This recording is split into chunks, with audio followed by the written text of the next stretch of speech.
Here's the untold truth behind gift cards.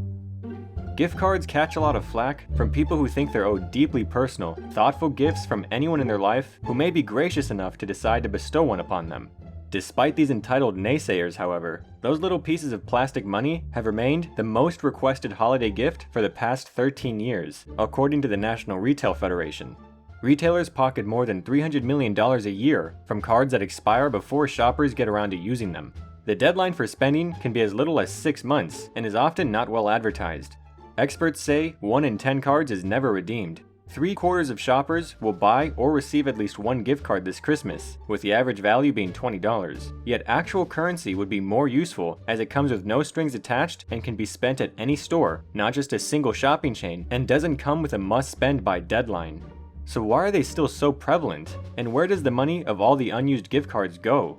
We'll be answering these questions and more in today's video. But before we get started, why don't you redeem your YouTube privileges and subscribe and hit the like button on this video for more videos just like this. Types of gift cards. Gift cards are usually spent within the first year from the date of purchase, but if you're one of those who has sat on a gift card for longer than 12 months, you're not alone. About 2% to 4% of gift card money goes unused every year. That adds up to between $2 to $4 billion, and that's just in the US, according to the Mercator Advisory Group.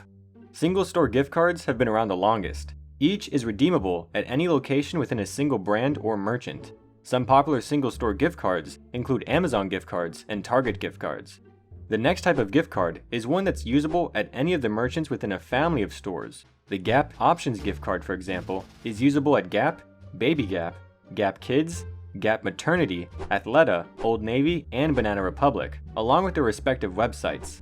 A Darden gift card is usable at Olive Garden, Longhorn Steakhouse, Bahama Breeze, and other restaurants owned by the parent company. And at last check, a Landry's gift card is redeemable at over 20 restaurants as well. At the intersection of fee-free and flexibility sits the multi-store gift cards discussed in detail above. Though the redemption process varies by brand, each one is usable at any of the stores or restaurants listed on the card or the accompanying website. Unlike family of stores gift cards, however, the curated brands aren't affiliated with each other. So you might find a Mexican restaurant, a home improvement store, a clothing merchant, a shoe store, and a movie theater all on the same card. The variety allows recipients to choose their own redemption experience. Moving across the gift card flexibility spectrum, gift cards that are usable within a category of stores offer even more flexibility, as each one is redeemable at any outlet that matches the category. The Fuel Everywhere card, for example, can be used at any locally owned or national brand service station that accepts Visa debit cards. But that flexibility comes at a cost, namely activation fees. As you can see, there are many different types of gift cards, which essentially means there are many ways for people not to use their gift cards, which is much to the corporations selling them benefit. Why do they go unused? Most people who receive a gift card are quick to put it to use. More than 70% of all gift cards are redeemed within 6 months of purchase, according to one survey. But after the first 180 days, the rate of use tends to stagnate. At the 1-year mark, just under 80% of cards are redeemed, and as time passes, they are less and less likely to see the light of day. At any given time, 10% to 19% of gift card balances remain unredeemed, and about 6% of gift cards are never even used. These small percentage points add up to big money when you consider that, over the past 10 years, more than $1 trillion in gift cards have been sold. Between 2005 and 2015 alone, unredeemed gift card balances amounted to an estimated $45.7 billion. That's a hell of a lot of Cheesecake Factory dinners. The reasons we don't spend gift card money can vary, but here's a few. We simply forgot we had the gift card. We lose the gift card. We don't like the retailer or restaurant that issued the gift card. We can't access the retailer or restaurant due to location or other factors. We buy something of lesser value and leave the leftover amount on the card. And finally, the gift card expires or it comes with restrictions. I should also note that despite federal protections, gift card issuers can still charge inactivity fees in certain states if the consumer doesn't use their card within 12 months. These fees might range from $2 to $5 per month, making the gift card balance difficult to pin down after a few years of non-use. So here's how corporations benefit from this. So what happens on the retail side when gift cards go unused? Are corporations like Starbucks and Walmart just getting money for nothing? Well, when Grandma buys a gift card to the Cheesecake Factory, she exchanges $25 in fungible cash for $25 in in-store credit that can be redeemed at a later date. Big companies like the Cheesecake Factory use what is called accrual accounting, which means that money is tallied not when it's received, but when it's earned. In other words, Grandma's $25 isn't counted as revenue until you actually use the card. Under 2009 federal law, most gift cards can't expire for 5 years, and in many states like California, they can never expire. Companies have to plan for the possibility that gift cards may be redeemed at some point in the distant future, and until then, any unused gift card balance is actually marked as a liability. The most recent filings of several large corporations show that these unused gift card liabilities often amount to sizable sums of money. For example, in 2019, Walmart had $1.9 billion in unused gift card liabilities, and in 2018, Amazon had $2.8 billion, Starbucks had $1.6 billion, and Target had $727 million in unused gift card liabilities.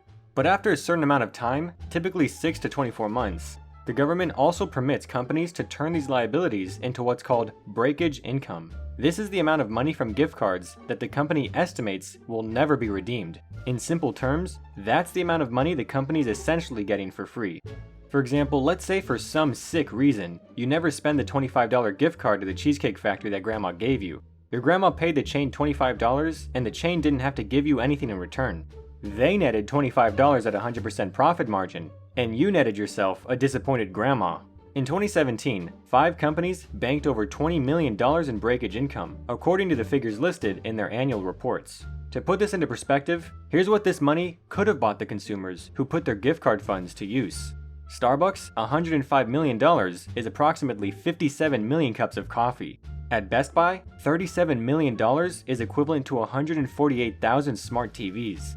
At Home Depot, $34 million is 493,000 cordless drills. At Outback Steakhouse, $26 million is 1.4 million 11-ounce sirloin steaks. At Dunkin' Donuts, $22 million is about 22 million donuts, and at Chipotle, $4 million is about 615,000 burrito bowls. Chipotle's annual report gives us some insight into how beneficial gift cards can be for big companies.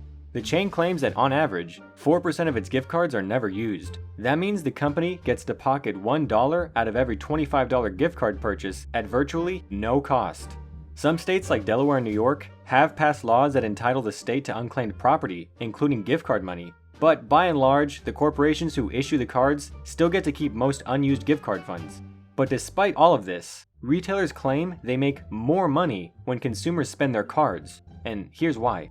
75% of people who redeem gift cards end up spending more than the value on their cards, so they'll use a $50 gift card to make a $100 purchase. On average, shoppers spend $59 more than the value on their gift cards. In fact, shoppers using gift cards are 2.5 times more likely to pay full price for an item than a customer paying with cash or credit.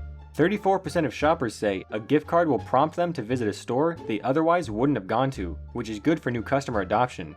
And gift cards aren't often redeemed in one trip, prompting shoppers to return multiple times, which is good for foot traffic metrics.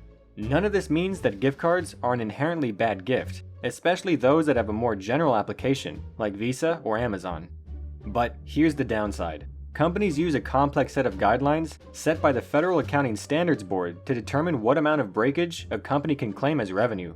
One would think it would all go to the retailer, but it doesn't, said C. Brown, director of the prepaid advisory service at the Mercator Advisory Group.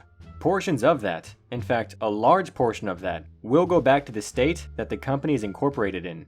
Other shops that have gone bust in recent years, including HMV and Jessop's, left those with gift cards stranded with worthless pieces of plastic. Limited protection is provided by Section 75 of the Consumer Credit Act, which protects buyers of gift cards for $100 or more, provided the purchase was made by a credit card. Vouchers worth less than $100 aren't covered. Another downside of the gift card is that it's restrictive. Unwanted gift cards can be put up for sale on websites such as Zeek.me. Sellers need to accept a sum less than the card's face value, while Zeek takes a 7% commission cut. While companies stand to make a sizable profit off of unredeemed gift cards, retailers claim they make more when those cards are actually spent. That's because most gift card holders end up spending more than the amount on the card, and if they spend less, that makes for return customers who will increase the store's foot traffic when they come back to use up the rest of the card. Gift cards also provide an illusory safety net for normally frugal shoppers, who often find themselves more willing to purchase full-priced items rather than sifting through the clearance rack. Essentially, the retailer profits whether you use your gift card or not, and only you benefit if you do. So take this as a reminder to go spend those little pieces of plastic for all they're worth. Don't let big retail profit off of your laziness.